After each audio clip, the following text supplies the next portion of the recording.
set his horses free, and up came the crown. Big old Murdoch Nichols came and frowned down on his peers, and little Damon Albarn's eyes welted up with tears. He went to go face Murdoch and said he was a flag. He did not mean to make big old Murdoch Nichols mad.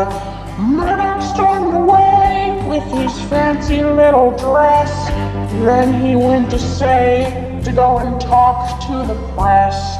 There was a court meeting that following day. Little Damon Albarn didn't know what to say. He didn't mean to make big old Murdoch Nichols mad, but he went ahead and got really sad.